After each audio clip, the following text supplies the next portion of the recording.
Patay ang isang club disc jockey sa insidente ng pamamaril sa Barangay Pamplona 1, Las Piñas City noong Miyerkules ng gabi. Sa kuha ng CCTV, nasa gasoline station ng 34 anyos na biktima na sakay ng kanyang pickup vehicle nang uminto malapit sa kanya ang dalawang lalaki sakay ng motorsiklo dakong alas 10 ng gabi. Bumaba ang backrider sa motorsiklo, nilapitan ng pickup vehicle at pinagbabaril ang biktima. Tumakas ang mga salarin na sakay ng kanilang motorsiklo habang ang biktima na sakay ng kanyang pickup vehicle ay tumama sa pader ng gasoline station.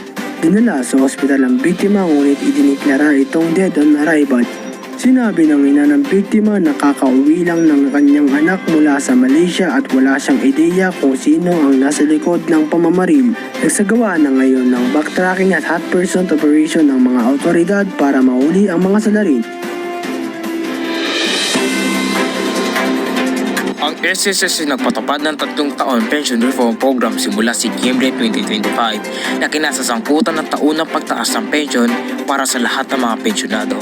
Ang mga retirement at disability pensioner ay makakatanggap ng 10% increase habang survivor pensioner ay makakita ng 5% increase na parehong epektibo tuwing Setyembre hanggang 2027. Ang mga programang ito ay inaprobahan sa ilalim ng Social Security Commission Resolution number 3400 series of 2025. Naglalayo magbigay ng mga kabuluhang tulong na pinansyal na kagalingan ng mga pensioner ng SSS.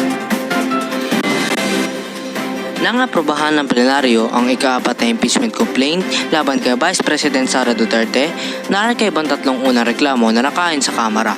Ito ang naging basehan ng Korte Suprema sa pagdeklarang unconstitutional ang ika-4 na impeachment complaint.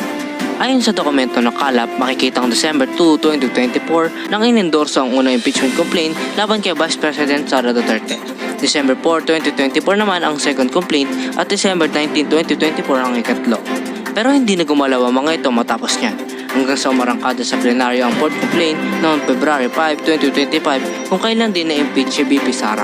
Kaya bilang sa reklamong nilalaman ay articles of impeachment, ang umano'y maanong malyang paggamit ng confidential funds ng Vice Presidente, pati ang planong pagpatay sa Pangulo, First Lady at House Speaker. Ang unang 3 reklamo ay pinagutos namang i-archive na.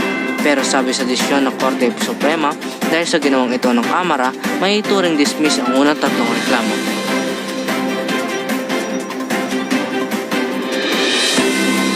At ito ang mga nakalap namin mga impormasyon. Ito ang Wams News Report, nagbabalita.